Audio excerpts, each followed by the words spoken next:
The Notre Dame International Security Center is a program here at Notre Dame devoted to research, teaching, and public affairs programming in the area of national security, broadly defined. The Kelly Weiss Lecture Series has been one of the longest standing elements of that third part of our mission. Colonel Jack Kelly and his wife Gail Weiss are the ultimate Washington, D.C. power couple. Gail, whom I regard as the brains of the operation, served in our nation's capital for 32 years in a variety of positions in both the executive and legislative branches, including the Office of Economic Development under the Johnson administration, before moving to the Hill, serving first on the personal staff of Representative Clay of Missouri, before moving to serve on the staff of a couple of his committees, Education and Labor, and then Post Office and Civil Service staff. Along the way, she also found time to work for a British Member of Parliament as well. And I commend to you the really moving tribute that Congressman Clay gave on the House of the Floor of Representatives, which was reproduced in the Congressional Record of October 4th, 2000. Jack Kelly was commissioned in 1974 through Notre Dame's Reserve Officer Training Corps program and served in a variety of positions in the U.S. Army, including commanding a Special Forces unit. Like Gail, he also had a distinguished career in both branches of government, including serving on the staff of Representative Charlie Rangel of New York. Now, you could never tell talking to Jack that he's from New York, so I'll give you an opportunity for him to come up and give us all New York elocution lessons in just a second. He's currently a partner at the McPherson Group in Washington and serves on many other national organizations, including as chair of the U.S. Advisory Committee on National Cemeteries and Memorials. Now, Gail and Jack are great and long-term supporters of Notre Dame and NDISC. Indeed, they were the first supporters of NDISC, and if you notice on this commemorative plaque that we put together for them, we have the Latin phrase in prima in recognition of them being first in. This is, by my count, the 5th Kelly Weiss Lecture, which has brought to Notre Dame such distinguished figures as Vice Chief of Staff of the Army, General Jack Keane, Director of the National Security Agency, General Keith Alexander, Chairman of the Joint Chiefs of Staff, General Martin Dempsey, and last year, Congressman Lee Hamilton. Jack also regularly schools me in my role as director in the intricacies of inside Beltway politics, remedial education that he constantly reminds me I'm in sore need of, and I certainly appreciate. In addition to today's Kelly Weiss Lecture, I also want to take this opportunity to publicly thank Gail and Jack for a magnificent endowment gift they've just made, which will in part put the Kelly Weiss Lecture Series on a permanent footing and also provide support for NDISC undergraduate and graduate students. And Jack and Gail, would you please come up and join me?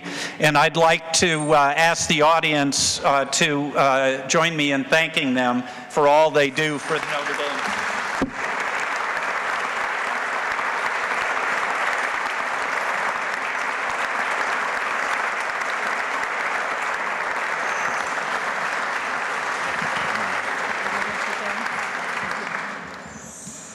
Thank you, Mike. So anybody who is a real soldier would always correct the record on one thing. I didn't get commissioned through ROTC. I earned my commission. I was a real soldier first and then went to OCS. And while that may be amusing, it is a distinction that some people do care about. Today, it's a great honor and to be here. What I would ask everybody, out of courtesy to General Hayden, there's going to be plenty of food here.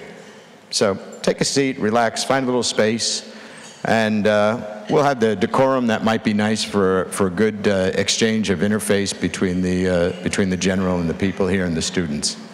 We really, really appreciate that.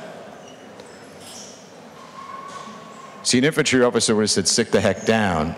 An SF officer quietly convinces you why it's a good idea. It is a great honor to be here. I really do mean that. What Mike Desch has done has been incredible. But why we're here today is international security programs. We're in a world today where international security is probably one of the most important things we face. Today, there are roughly 2 million men and women in the armed services and another 800,000 reserve soldiers, close to 3 million people who are out there around the world keeping you safe.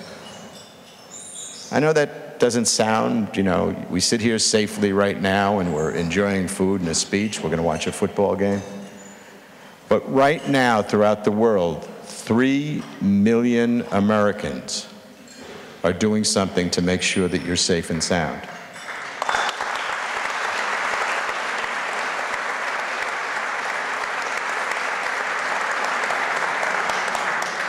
But besides that 3 million people, there is another untold number of men and women who serve our nation in the intelligence community, whose names and faces you'll never see. They sit in office buildings around the world. They sit in places around the world you don't even know have names. They have offices sometimes with or without windows. They come to work at all hours of the day, no matter where they are, driving down highways in Washington or out west and going to work, whose children don't even get to tell their schoolmates what their parents do. And they'll serve for 20 years or 30 years of their life, and they'll quietly go back to where they went, and no one will ever know what they've done. You don't read the headlines about the problems get solved in this world where something happens and an event happens that prevents something happening to you in the safety of your world. And that doesn't happen by accident. That happens because of those men and women. It happens because of the intelligence that the end users get to use is developed by people in two different ways. It's developed electronically and humanly, through human intelligence and electronic intelligence. They gather the resources, they analyze it, and they present it to their users that make those people safe and make you safe. There are few people in the world who have worked on both sides of that coin, the human and the electronic intelligence world. That person is with us today. That person is General Michael Hayden. General Hayden should not feel at all alone here at Notre Dame. He's an Irish Catholic boy from Pittsburgh, grew up in Allegheny County, married a gal who went to school with him at Duquesne, was taught by the Holy Ghost priest. Then he entered into the Air Force and became a career intelligence officer. He had a love for football. How many people say that they played for the Roonies?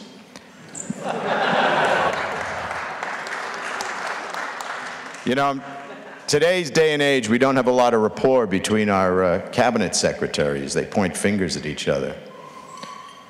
There was 2 cabinet agencies that worked pretty well during the years when General Hayden was at the agency, because he found a bond with a woman who happened to be the Secretary of State who loved college football. Another Notre Dame alum, and he and Condoleezza Rice used to catch football games together up in Pittsburgh. And that bond is what makes the difference between people in our world. But that's why he's no stranger to here, and with our alums like Rocky Blyer and Jerome Bettis being great Pittsburgh Steelers fans, I'm sure he's welcome here. Mike Hayden was a career intelligence officer. He's served in positions including commander of the Air Intelligence Agency, director of the Joint Command and Control Warfare Center. He served on the staff of the National Security Council. He was a defense attaché in Bulgaria, and he was Deputy Chief of Staff for the United Nations and U.S. Command in Korea. Think of those assignments and what they mean today. A young man as a junior officer and as a senior officer went through assignments that today are the very basis of the challenges in the world. He then assumed command and became director of the National Security Agency. And when the creation of the Director of National Intelligence was made, he was the first principal deputy director there, and then assumed the role of Director of Central Intelligence. A role that few people will ever understand, but a role that makes our country safe. His awards and decorations include the Distinguished Service Medal, the Defense Superior Service Medal, and the Legion of Merit. He left behind a legacy at the agency when he got to both agencies, at NSA and at the CIA. He said there was one thing that we needed to do. We needed to let people take a look at what we're all about. And what he did was he changed some of the rules at the Publication Review Board so that for the first time in many years, people got to read about the work that those people do. It's my honor, my privilege on behalf of the University of Notre Dame and the International Security Center to welcome, and I ask you that you join me in a hearty welcome to General Michael Hayden.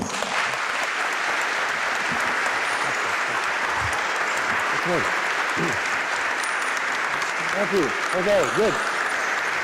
Thank you. Thank you. So, let me,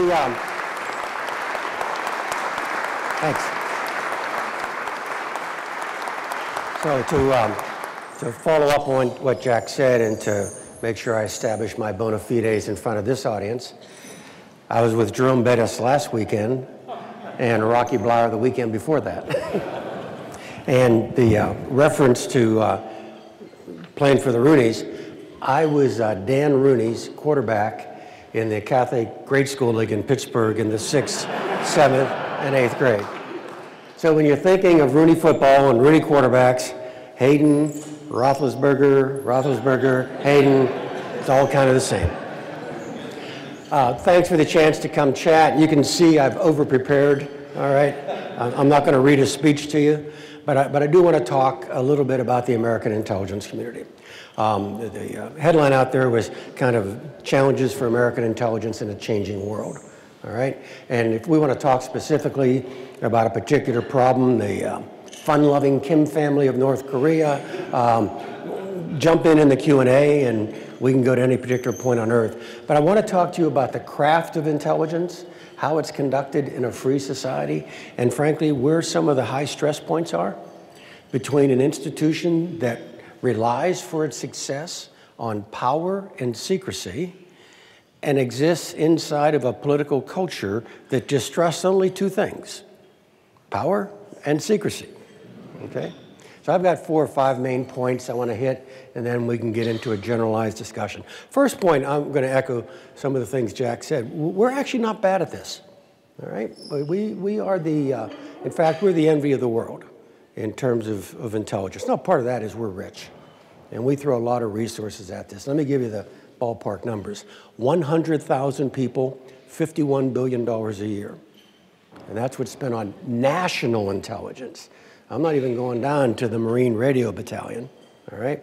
National intelligence, $100,000, 100,000 people, $50 billion a year. I was on Fox News during one of those kerfuffles with Snowden and revelations and so on, and I'm going up there. Actually, what I thought was just to be a calm discussion to kind of say, let me try to explain what we're doing. And that day broke a story that alleged that NSA might be going into the shrink wrap packages being sent overseas and kind of going into the back door and making them more useful for American safety than they would otherwise have been, all right, these technology devices.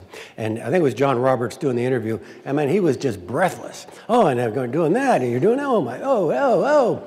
General, what are we to think? And my answer was, oh, you ought to think you're getting something for $50 billion a year. Okay. I became director of CIA in late spring 2006. And if you recall, that was the summer of the last mass casualty plot attempt against the United States.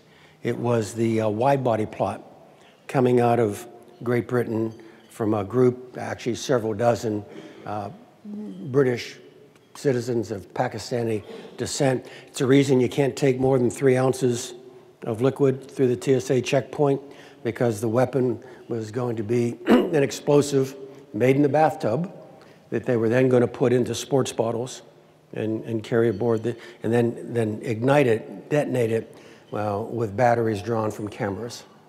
All right, so a complex plot. I became director in May of 2006. We were all over that plot.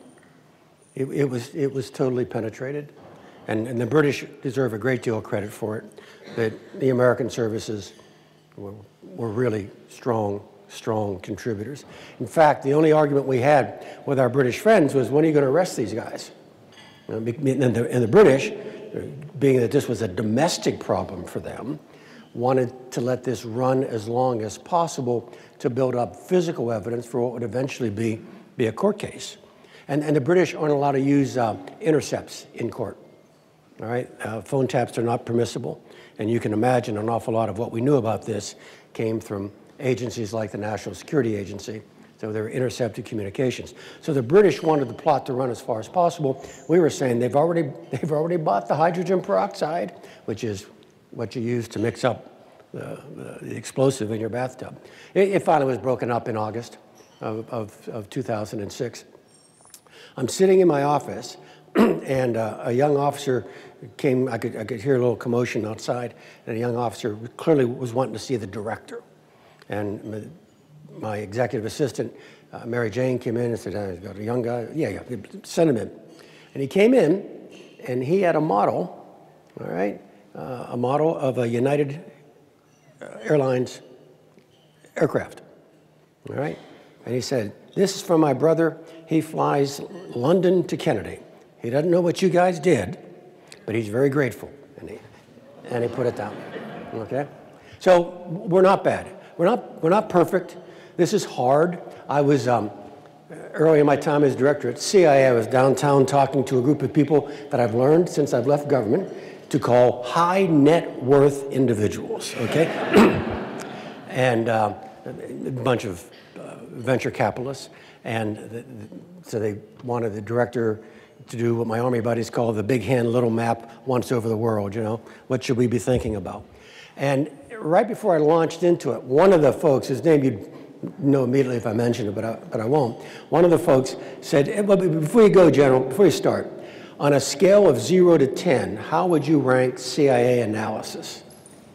And I thought, like I said, I won't mention his name, but I said, "Well, Jamie," okay. You got to understand, we don't do 8, 9, or 10. If you can get it to 8, 9, or 10, they're asking the Department of Agriculture about the question. They're not asking us. All right? So I just want to kind of scope what it is your intelligence services do for you. So that's one. All right? We're not bad. All right? You're getting value for dollar. Now, you should lean on us to get more value for dollar. But we're not bad. Okay, the second point I want to make is, as good as I think we are, we suffer under some limitations. And one of the limitations that your intelligence services operate under is that we've been at war for 16 years. And when you are at war for 16 years, guess what happens to your focus? Guess what happens to your investment? Guess what happens to your psychic and physical energy? It gets pulled more and more and more to the battlefield. And organizations, even 100,000 people organizations, have limited psychic and physical energy. And the more we are pulled to the battlefield, the less we're going to do some other things. And that's not me complaining. I did that, all right? I started a cell at NSA called the GeoCell, in which we developed techniques that, through the patterns of call from a phone in terms of who the phone called, and the ability for us to geolocate the phone within 1 or 2 meters, we could actually use that information to say, go ahead, take the shot. All right, now that's a good thing in terms of what it is you want us to do in keeping us safe, but you realize how hard that is and how much energy that draws in at the expense of some other things you might be doing. So Dave Petraeus, Army 4-star, was one of my successors at CIA. Dave, when he was nominated, but before he had his confirmation hearing, was making the rounds of all the former living directors. And he's a very meticulous man, comes in with his notebook, starts asking questions and so on. So he came to my house in McLean. He and Holly came with, my wife Janine and I were there. Coffee cake, kitchen table, just plain discussions. And we're all done, and we're about ready to go, and the 4 of us are walking towards the front door, and I do that kind of classic Washington pull aside, we just kind of grab the guy and delay, and so we let the ladies go out to the front porch. Some of you, I can see some of you are old enough, it's kind of the Columbo technique, you think you're done, oh yeah, wait, I got one more question in here. Okay, David, one more thing, a private moment. And what I said to Dave was, Dave, you have to, CIA has never looked more like OSS than it does right now. OSS, Office of Strategic Services, Wild Bill Donovan, World War II, Direct Action Arm. David, CIA has never looked more like OSS than it does right now. And that's good. And by the way, I'm not blaming anybody. I did it too. Leon did it. George did it. You got American teenagers in harm's way. Guess what we're going to go do? We're going to go try to keep them safe. But David, you got to remember, you're not taking over OSS. You are taking over America's global espionage service. And you're going to have to struggle every day to remind yourself and the institution that it's not OSS, that it's got this much, much broader responsibility. And that, now, I'm saying it as director of CIA, right? But that applies to the whole American intelligence enterprise. I was at CIA in August of 2008, all right? That was when the Russians invaded Georgia. Okay. That Georgia, not... Okay. That other one comes later, no. And I got a phone call from Steve Hadley, the National Security Advisor, and he said, Mike, the red switch lights up. Steve, yes. He said, Misha Saakashvili just called me, president of Georgia.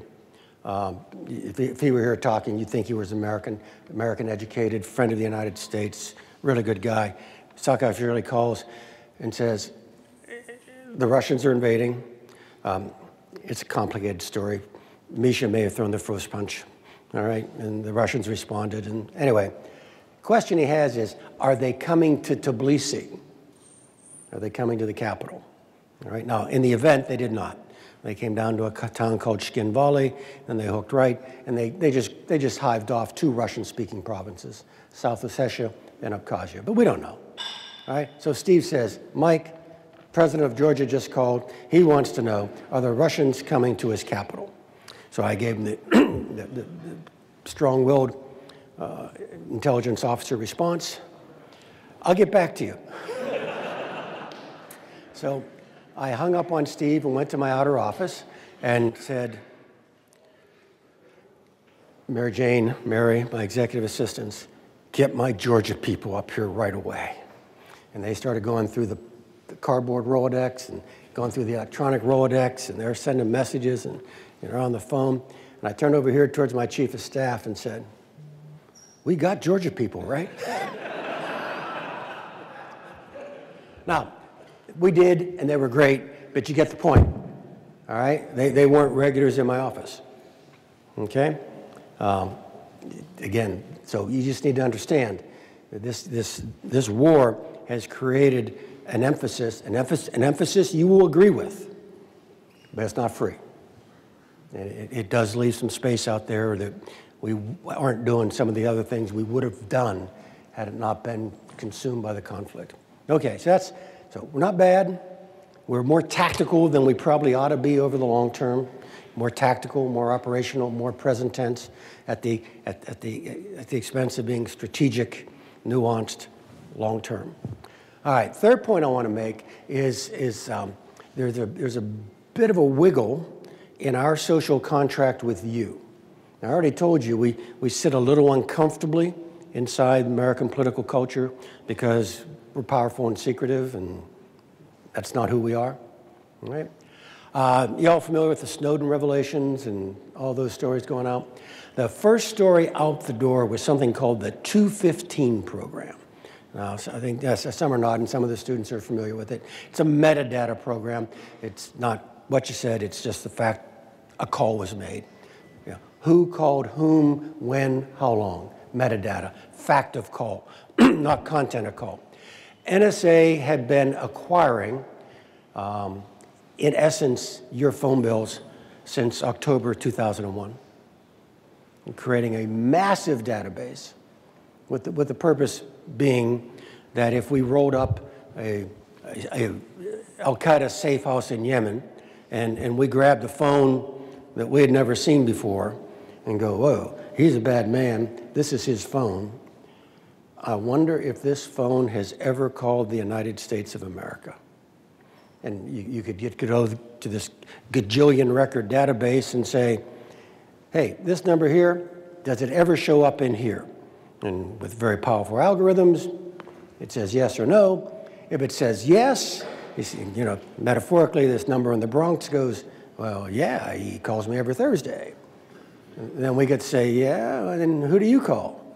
All right, that was the program. I started it, all right? I did it under President Bush's authorization. It was the kind of thing that President Obama campaigned against. And once he was elected president and had a responsibility for your safety, found that it was a pretty damn good program. And he kept it, and it rolled all the way forward. And it was one of the ones that Snowden made public, all right? It's an explainable program, and when I'm all done, there's a lot more fine print. Some of the audience will go, oh, I got no problem with that. Some will go, well, Hayden, you seem to be a nice guy, but I don't want you doing, I mean, there'll be an honest spread, all right? NSA handled the revelation horribly, all right, once it got out there. Now, part of that, frankly, was, I think, a reluctance on the part of the Obama administration to argue against the American privacy lobby. All right, that's an unnatural act for a Democrat president, okay? The same way it's an unnatural act for a Republican president to argue against the NRA. I mean, you know, it's just, it's kind of where you are in the political spectrum. So I don't think the agency did as much as it could have done to explain itself. But there is another story. This is getting to this point about where we sit. I think the agency had the instinct that this is a 2 or 3 day story, and this is going away. And I'll tell you why. Because we're doing this just right. We're doing it just the way you all said we have to do this edgy stuff. In the 1970s, there were some real and alleged scandals. There were some laws passed. We created an oversight structure for the American intelligence community. Generally, espionage is controlled by the executive. By the way, in Europe, it's still controlled by the executive, even in countries you and I believe to be democracies. But in America, we shifted control of American espionage beyond the executive to the Congress. If I say the House Intelligence Committee and the Senate Intelligence Committee, okay, they oversee it. And then for some questions, we actually put espionage in the control of American courts, in the Foreign Intelligence Surveillance Act court. And there's no other Western democracy that does it that way. That's how we do it. And what NSA was thinking was, all right, we're going to have a bad, long weekend here, but by Monday, people are going to understand that what we're doing has been approved by not just one, but 2 very different presidents. It has been legislated by Congress. It is overseen by the intelligence committees in the House and Senate, both of whom were kind of big fans, okay? And oh yeah, every 60 days, the FISA court takes a look at it and says, good to go. And so the NSA assumption was once people begin to, you know, settle down here and begin to realize, I mean, they may have some questions, but they'll understand this was really carefully done. The line I use is that we just ran the Madisonian trifecta, okay? I got the executive, I got the legislative, I got your judicial, check, check, check. And despite what I just told you, the uproar over this didn't go away. And I don't mean the uproar from the wingnuts over here on the right and on the left. I mean a lot of people, like the people in the room here, solid citizens trying to do the right thing, not extreme. They were concerned. And here's the major muscle movement that I wanted to share with you. For a lot of good Americans, what I just told you, Congress, courts, President, for a lot of good Americans, they were now saying, that no longer, I know what you're trying to do, but that no longer constitutes, as far as I'm concerned, consent of the governed. It's consent of the governors, but not consent of the governed. In other words, you may have told them, but you didn't tell me. That's a big deal. Okay, to review, we had this structure set up. We all thought it was good, and we all thought there was a public consensus under the structure that you were willing to outsource your oversight and approval for American espionage to these parts of the American government. And over the last several years, that substructure of approval has drifted along with your distrust of just about all major institutions. And it turned out that this was a bigger problem for what I would call the normally supportive Americans than the agency ever thought it was, because that had changed. Now, what does that mean? It means my old guys are going to have to tell you more of what they're doing. And don't kid yourself, that's going to shave points off the final score. All right? That will make the institution less effective. That's what I tell you. What I tell them is, tough, get over it. These people aren't going to let you do it unless they know more about it. And so that is, we're talking about intelligence in the modern era. That is a big deal. That's why you're seeing a whole bunch of people like me and Michael Morrell and John McLaughlin and Jeremy Bash and Phil Mudd and Jim Clapper on TV trying to say what we can so that people better understand. So that's kind of the third major point I'd like to make. A fourth major point is intelligence. What exactly is that? I mean, the historical sense of the intel guy is he goes into the meeting and he grabs a policymaker and he tells the policymaker what he needs to know to make a better informed decision. And you get the intel guy to do it because most of the things that Jack needs to know to decide have to be stolen. Okay? They're not readily available. It requires espionage to listen to a communication to which you are not intended to be a recipient, or to suborn someone to tell you something about an organization to which they belong and which thinks deserves his loyalty. I mean, that's what espionage is. We're stealing data not otherwise available. And that's why the intel guy, Jack, you've been in the meetings, the intel guy talks first. And you go into the meeting and it says, okay, intel, what do you got? And intel goes first because the got used to exclusively have to, it always had to be stolen because that's where it was. We don't live in that world anymore. Most of what Jack needs to make decisions, particularly if he's at a senior policy level, most of it doesn't have to be stolen anymore. In an interconnected, globalized, information-based world, most of the stuff that he needs to know is available if you are just willing to go harvest it. Now, trust me, I'm not telling you to take the $51 billion away, all right? Or come grab your 100,000 kids that we're using in the system and take them home. We still have to steal stuff. But I'm just trying to tell you, in an information-based age, all right? If intelligence thinks all it is the teller of secrets, it's going to lose its pride of place. Intelligence has to reimagine itself as the teller of the story rather than just the teller of secrets. I'm sorry, that's obscure. All right? So we had this Tunisian fruit merchant that set himself on fire about 4 years ago. Okay? 4 weeks later, there were 1 million people in Tahrir Square overthrowing the government of Hosni Mubarak. Okay? There is no secret that we could have stolen that would have allowed us to run into President Obama and say, hey, boss, stand by. This is going to happen. Omar Suleiman was the head of the Egyptian service. Omar's a great guy. Omar has passed. But he was our interlocutor with the Palestinians, and we could not have had a better friend in counterterrorism efforts. I go to Cairo and visit with Omar. We'd be in the back part of a ship going up and down the Nile, and he would just be telling me all what he thought about. I mean, he's worth your time. Omar was great. There was no document in Omar's lower right-hand desk drawer that, if we had but purloined that document, would have given us the ability to predict the Arab awakening after the immolation, the self-immolation of the Tunisian fruit merchant. No way. Now, should we have been able to predict that? Maybe, but not from information we had to steal. It would largely have had to have come from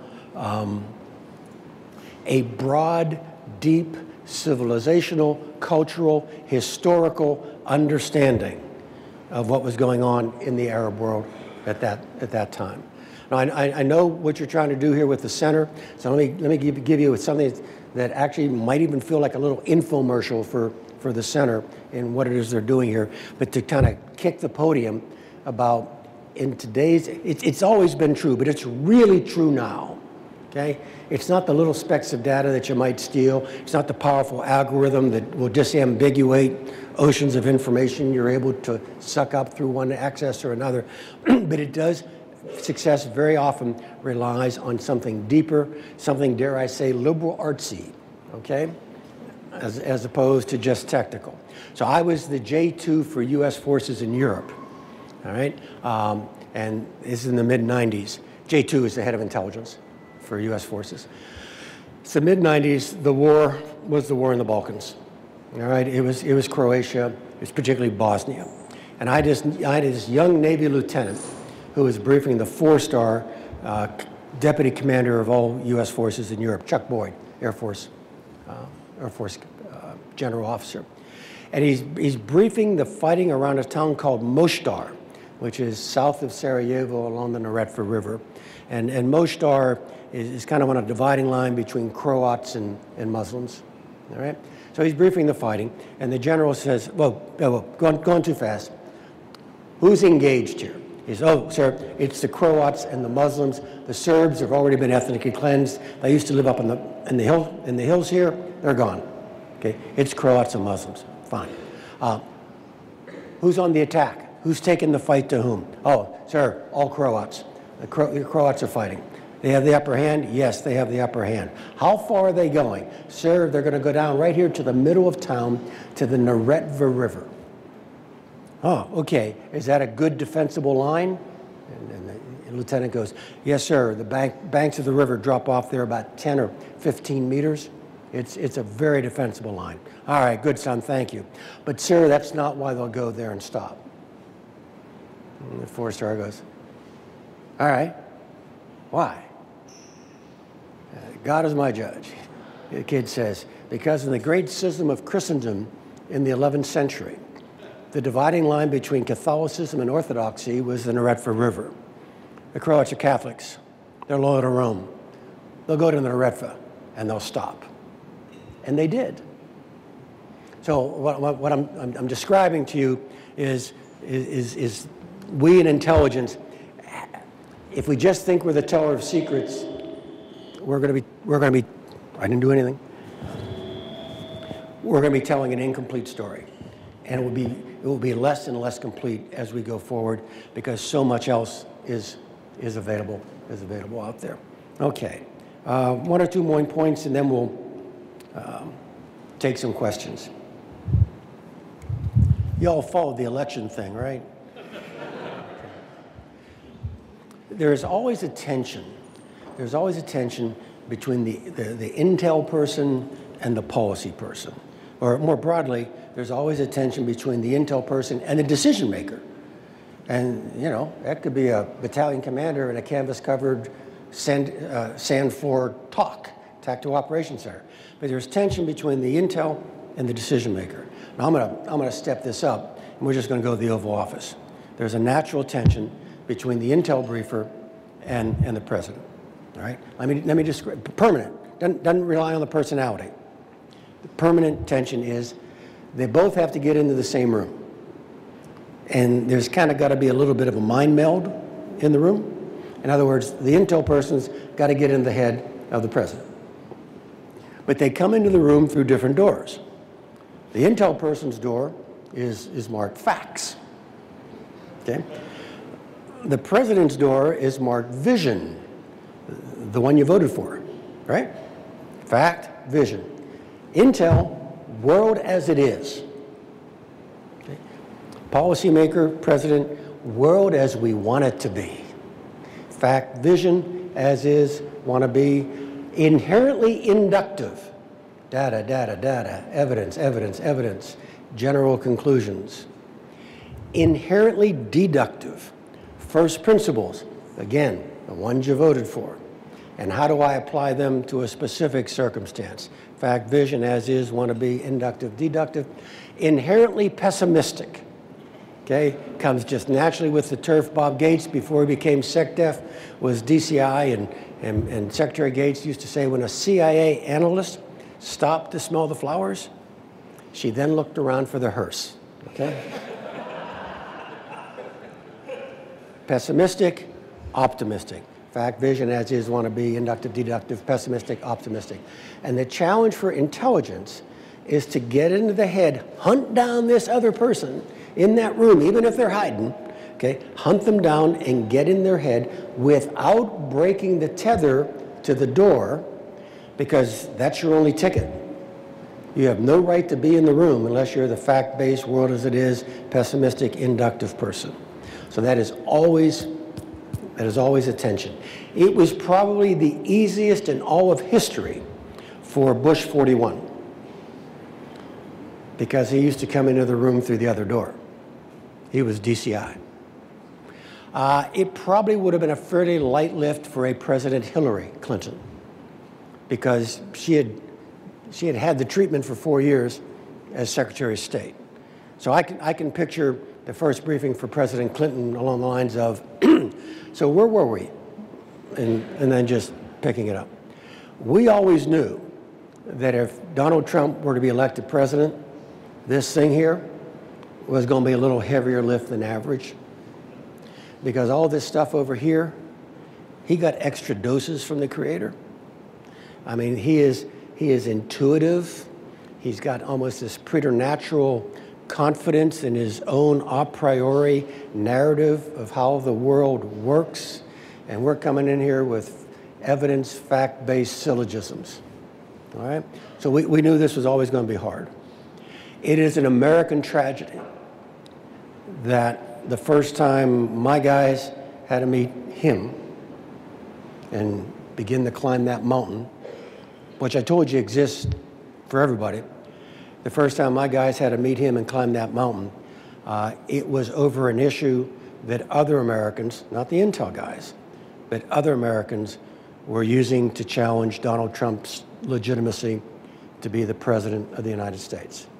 It was on the question of Russian interference in the American election, all of which is true, but was not designed in any way to challenge the fact that he is indeed the elected president.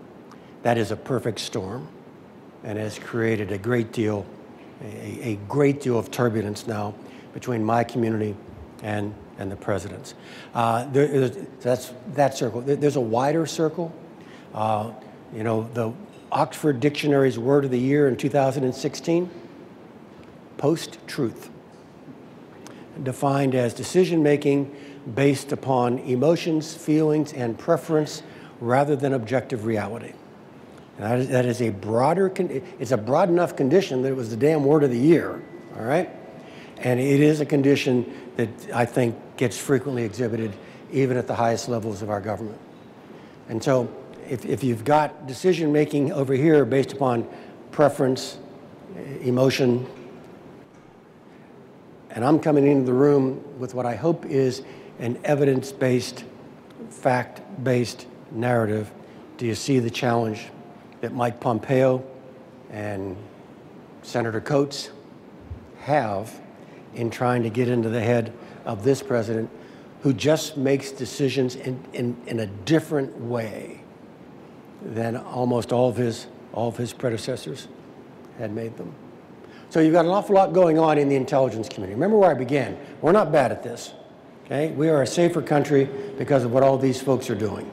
But there are really tectonic issues out there in terms of our relationship to you, our relationship to American decision-making, our focus in terms of being tactically driven and so on, that affect how you should think about us. And so oh yeah, and that transparency thing. So here you got a former director of this and that talking about 50 minutes from the heart on what's really going on the inside of your intelligence community.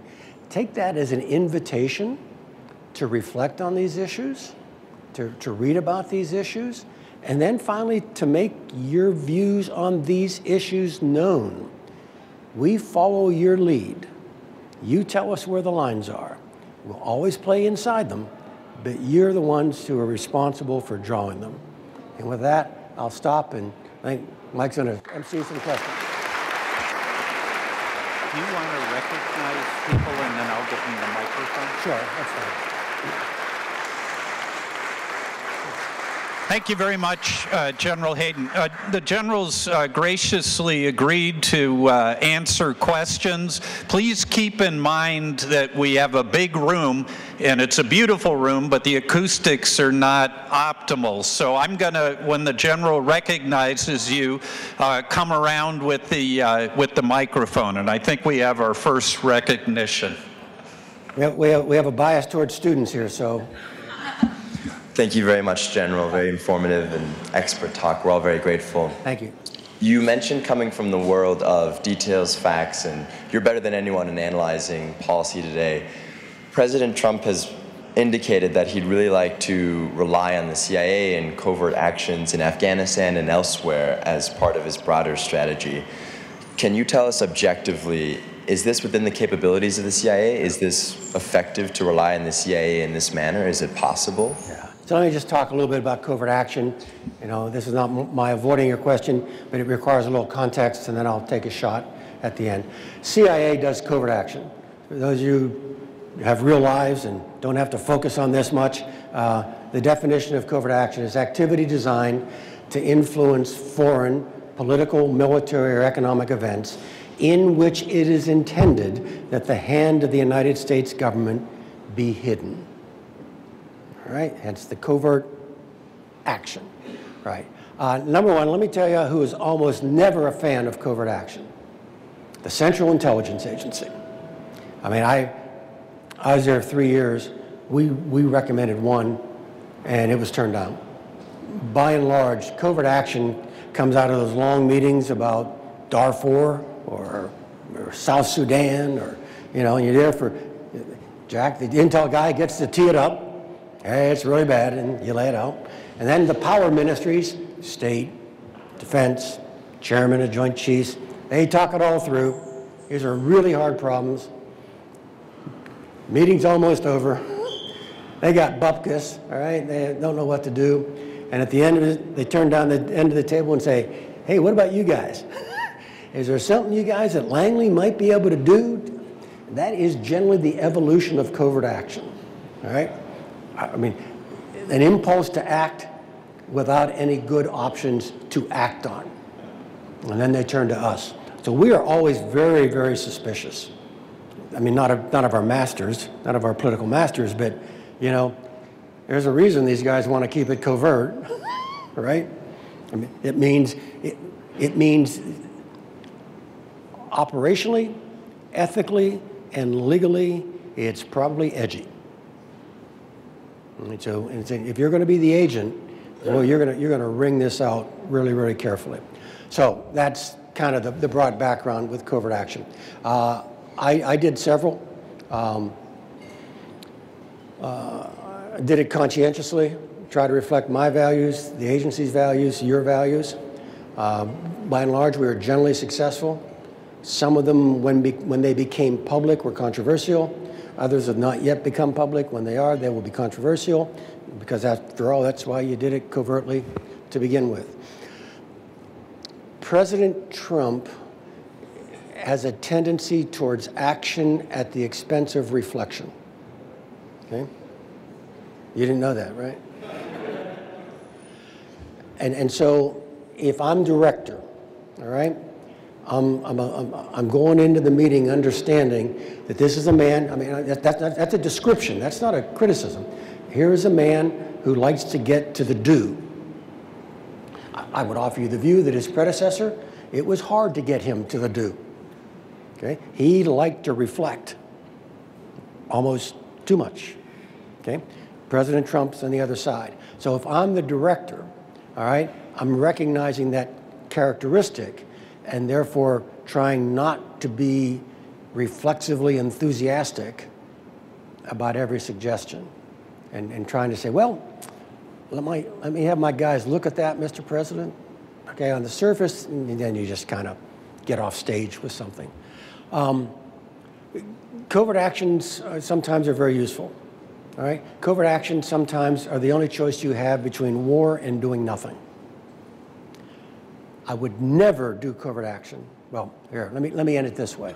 If I'm sitting across the table from a president and he's saying, I want you to go do this, Mike, and I've had that conversation, okay? I'm looking for three things across the table. Number one, is this man honest, and does he broadly share my values and the values of my nation? One.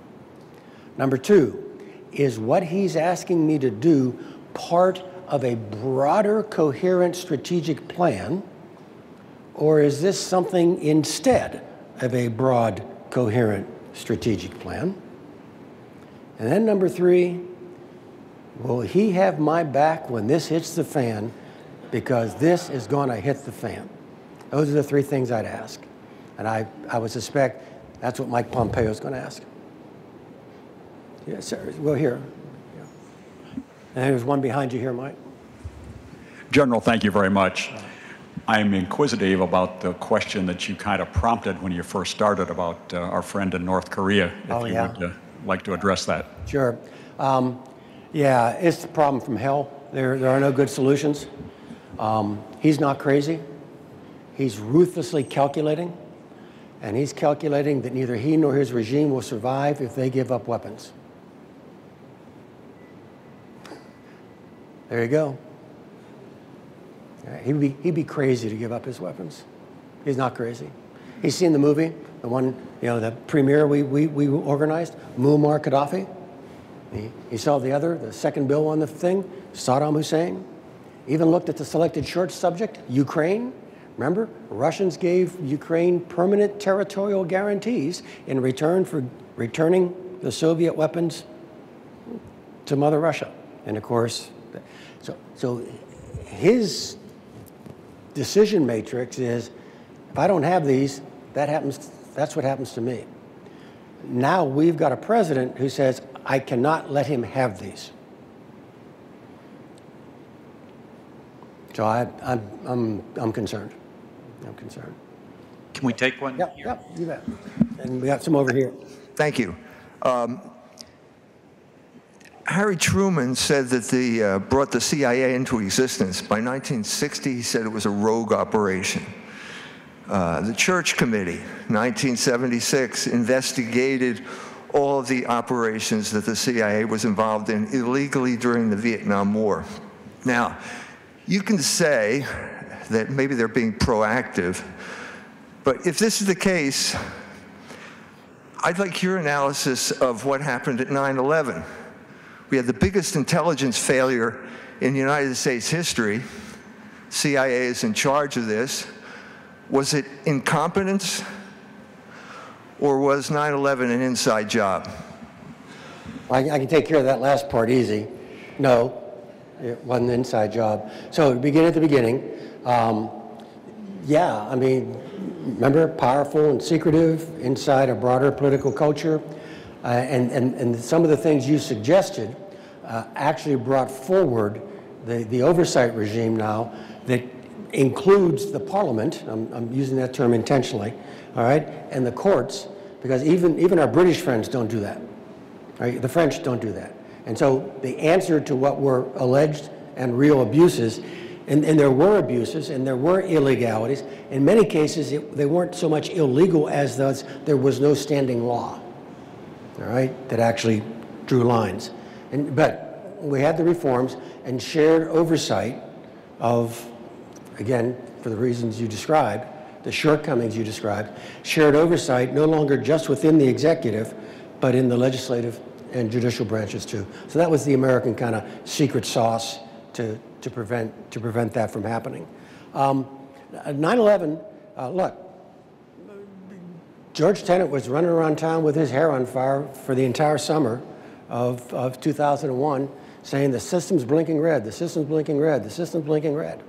Right? We had multiple warnings of imminent major al-Qaeda attacks, none of which suggested 4 airplanes into tall buildings on September 11th. It was just the broad, we know something's happening. And so in a little bit of defense for the Bush administration, what is it we would have had him do in August? All right, since all we could tell him was something's coming. Okay, and so the answer I think most of us give is that, and if you can do the forensics on this 9/11 and say, oh well, if we'd have made that phone call and connected that dot there, or if we'd have shared that tidbit with the Bureau, or if the Bureau would have interviewed that guy in Minnesota who had the laptop but he couldn't get the corridor. I mean, you can find all sorts of things that would have amped up only the likelihood, not the certitude, the likelihood that you may have been able to put the tactical warning together. We had the strategic warning, all right? You can do that in retrospect.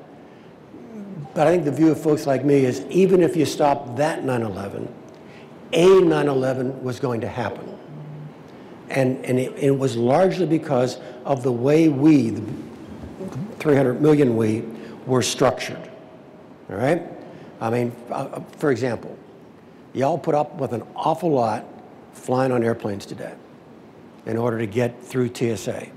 There is no way a government would have demanded and you would have accepted what TSA does today pre-9/11. We just would not have digested that as a free people. I find it hard now, post-9/11. The structure we had to try to preserve our liberty and our security was to create a gap saying the intel guys work over here, the law enforcement people work over here. We go after foreigners here with kind of bare knuckles. We wear gloves going after American citizens. Foreign, domestic, intelligence, law enforcement. And that's the way we were structured.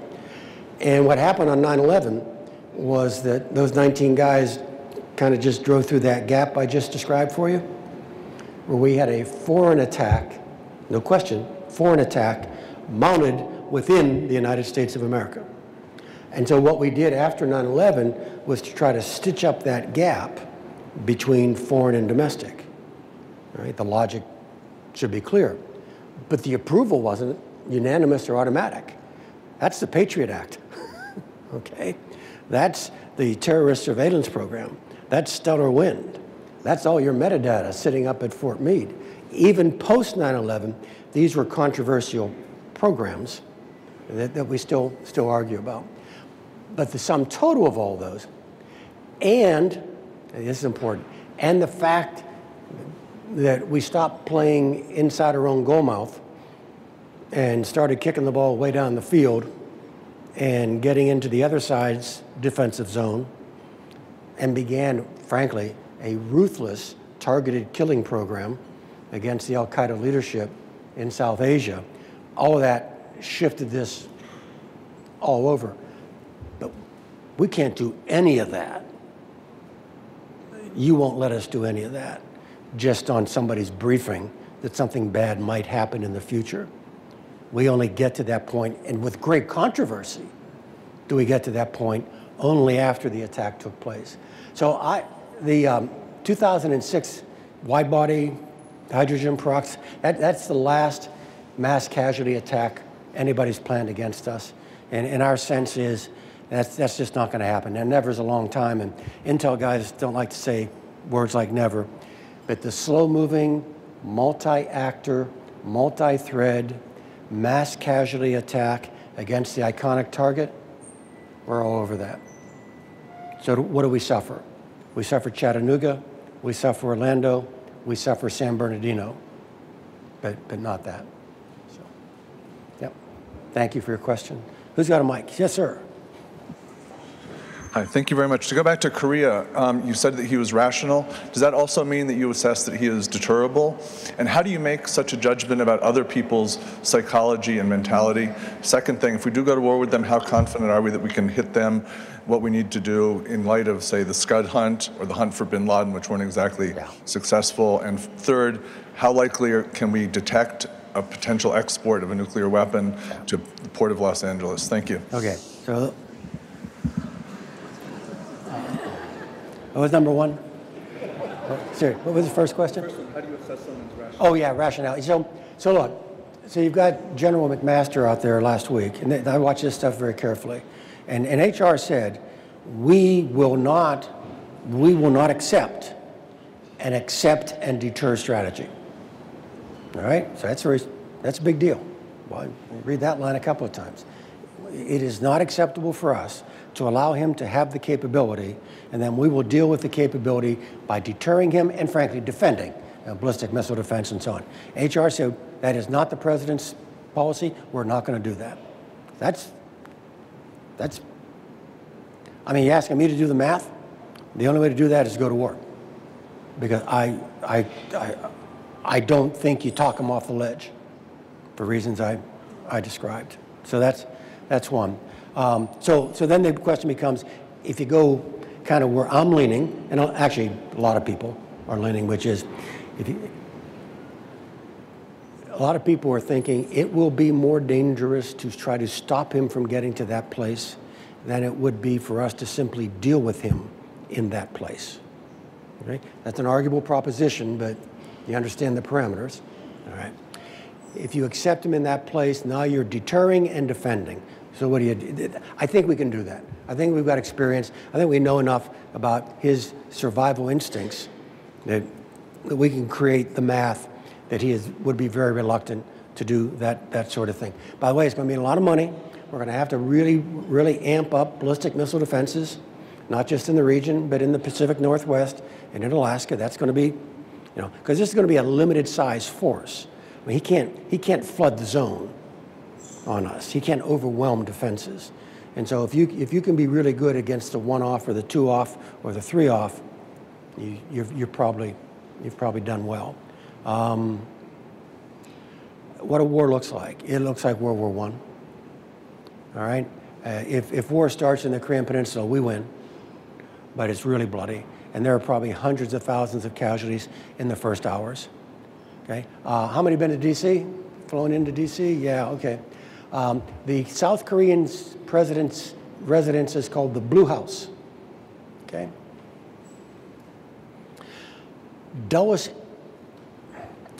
The Blue House is closer to the North Korean army than the White House is to Dulles Airport. I have 2 tours in Korea. My second one was in Seoul. Yongsan Garrison near Namsan Mountain. Used to stretch my legs out and rest them on my bag with my Kevlar and my chem gear. I was in my office within range of multiple North Korean artillery pieces. Seoul per se is 12 million. Greater Seoul area is 24 million people within range of North Korean artillery. So this is really there's nobody of my background, I think, who thinks, oh yeah, let's just go settle this.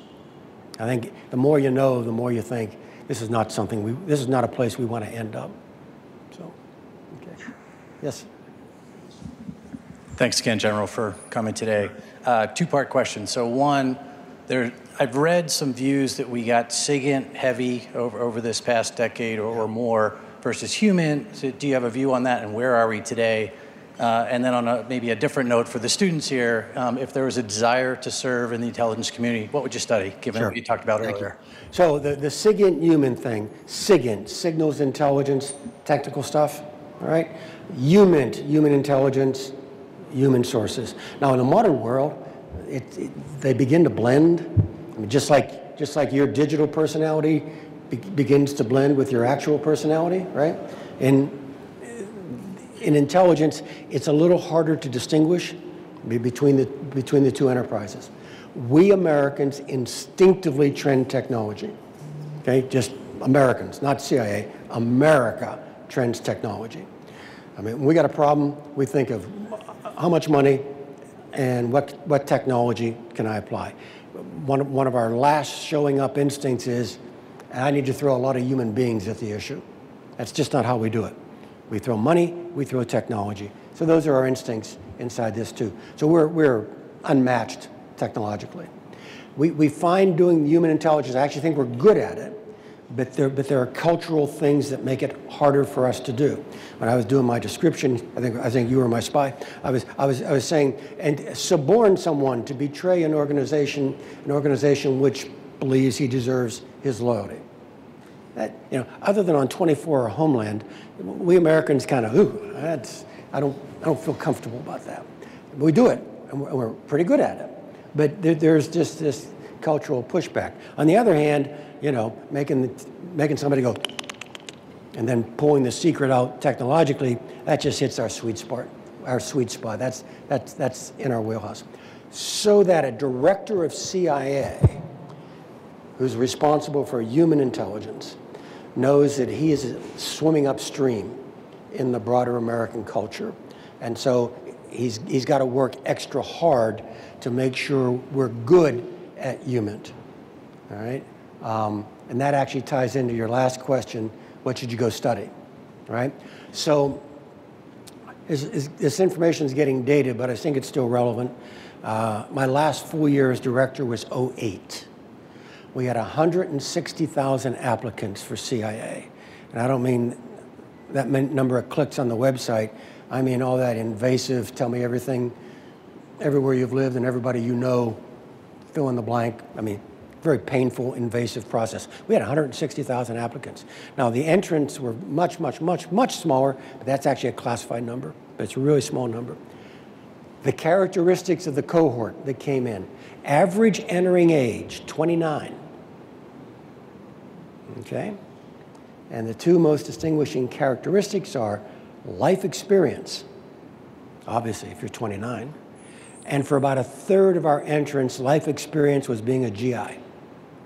That's a kind of a natural, you know, you show up for work, you can work in groups, you can handle stress, you can live overseas, it proves a lot. So average age 29, life experience, second language. And the more exotic, the better. We'll take you if you speak Spanish. It's not disqualifying, but we prefer Urdu, okay. Pashto, Farsi, Chinese, Korean. Russian's kind of making a comeback too. I need to let you know that, okay?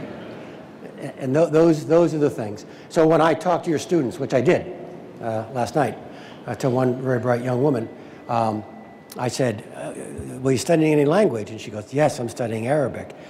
Interesting. I didn't mean in the classroom. Are you going abroad? And the fact of the matter was, she did. All right, she had spent a semester in Jordan. That's what they're looking for. All right, can you work in a foreign environment? Can you appreciate a foreign culture? Can you live in a second language? Can you adapt?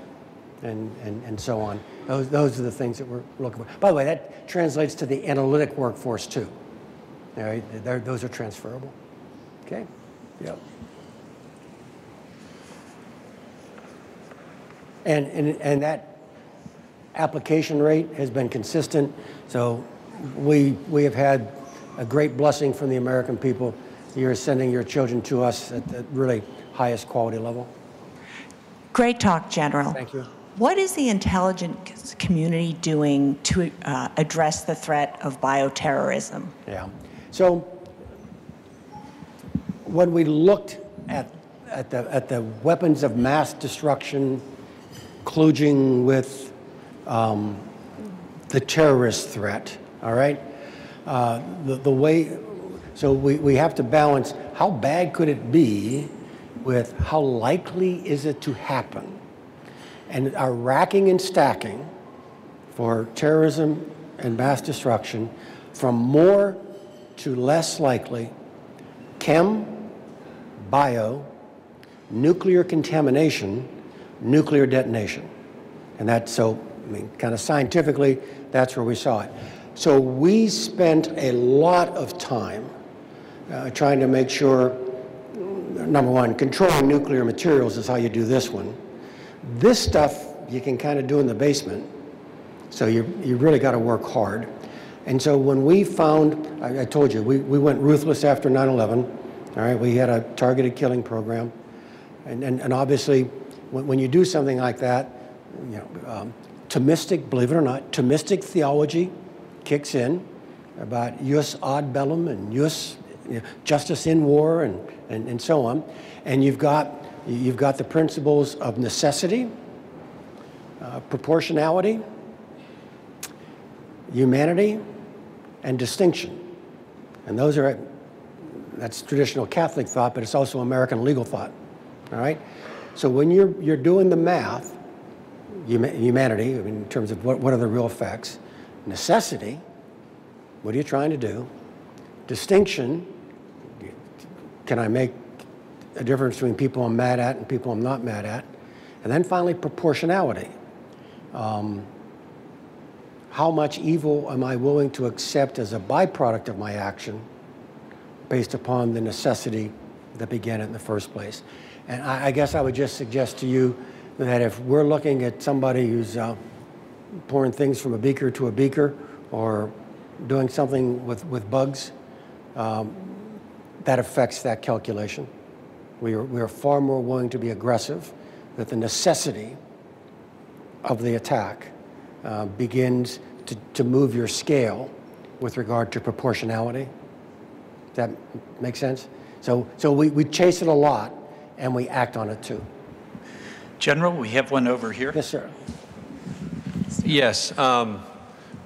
So just well, I'll make one comment. Sure. I'm not so convinced about the present interpretation of at least the previous administration on those four principles as a reflection of Thomistic scholarship, but I leave it there. Okay. My question for you is: do you think, or let's say, to what extent is there a credibility problem for intelligence agencies with respect to the American citizens, and also how people within the intelligence agencies think about how they're going to, to whatever extent they think there is a problem, what are they actively doing to resolve that credibility gap in wake of targeted killing, enhanced interrogation, Edward Snowden, et cetera? Yeah. Thank you. So just to briefly reflect, this is unfair because I'm kind of hitting back the ball you just kind of dropped. The Obama guys, you're talking about the Obama administration's decisions on targeted killings? Yeah, for someone of my experience, all right, their tolerance of collateral damage, their intolerance of collateral damage was excessive. Okay? And I'm gonna come at this on moral grounds, all right? The more you let bad people who intend to do harm live for fear of incidental damage, you run the serious risk that bad people who intend to do harm will do a lot more harm before you finally get around to kill them. And so the equation to make the decision on proportionality is just, I'll give you an example, all right? It's in my book, all right? So available on Amazon, hardback, softback, and video, digital. So there's a narrative in the book where a meeting's being held with regard to authorizing a targeted killing. all right? And the narrative begins something along the lines of, no, all right, sir, these two guys, we think they're in the guest house here. And then the guy who makes the decision, not further identified, the guy who makes the decision says, how long have you had capture? Which means, how long has the predator been looking at this place? All right? And the answer in the narrative is, well, we've been here about 3 hours. Okay. Have you seen any non-combatants during that 3-hour period? Which is why you asked the question, how much do you know about the area? We got a woman and 2 kids over in the family quarters. These guys are in the guest house. What about that little building there? Yeah, we've seen people in that building before, but we haven't seen anybody there tonight. We just got here 3 hours ago. There may be people here. All right. Okay. Show me the bug splat. It's the word we use. Show me the bug splat with a Hellfire. All right, which is a missile. It comes off the Predator. It's got about a 13-pound warhead on it. That's pretty small. All right, and what you get is you get something that looks like a bug splat on your windscreen.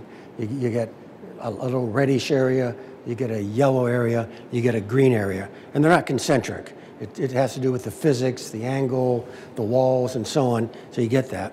So you get a sense of anybody in red, that's lethal, yellow, probably hurt, green, probably safe. And then I said, all right, show me the bug splat with the GBU, which is a 500-pound bomb. All right? Bigger area. And I go, all right, show me the Hellfire coming in from this way. In essence, since it's coming in at an angle, you can bring it in a way that its energy is away from the family quarters. The GBU is more vertical, it spreads out this way, the Hellfire comes in this way. So show me the bug splat coming this way. Okay, good, I got it. Most of the energy is away from the house. Really good chance nobody gets hurt other than the 2 people we have in the building. And the decision maker says, all right, go ahead and use the Hellfire just the way you lined it up. Okay, and a person gets up from the table, starts running out, and the decision maker says, tell me about these guys again. And he goes through who they are. And they're really bad. We have a hell of a time finding them. We know they're there, multiple sources, all right? We know it's them, we know they're there. This is our best shot on these for a long time, and this is what they're doing. At which point the decision maker says, use the GBU. And then somebody else gets up from the table and starts running out, and then says, that little house there? Yeah. If military-aged males come out of that house after the detonation, kill them. And off they went. And then about 90 minutes later, the decision maker is briefed. We used the GBU-12. Those guys are dead. The family was pretty shook up. They didn't stay around. They weren't hurt. They ran away. Nobody came out of the house. We didn't strike it.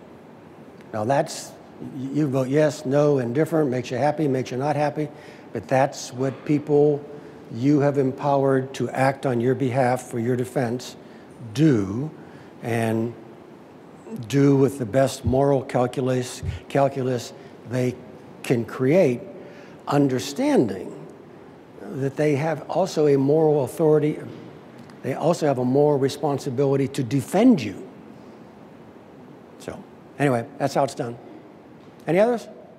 General, you've been extremely generous with your time. Unfortunately, the lease on the room is fast running out, and I want to get our security deposit back. But before we let you go, I wanted to, in addition to thanking you for an absolutely superb presentation, present you with a little token of our appreciation for your making the trip all the way outside the Beltway here to fly over country. And I can't take credit for this very nice gift. My colleague, Bill Kempf, retired Air Force officer, suggested it, but it's a very nice inlaid box with a candle from the grotto in it. And I hope that you'll take this as a token of our appreciation. And now that you know the way to South Bend, that you'll be back many, many times. So thank you very much, General Michael Hayden. Thank you.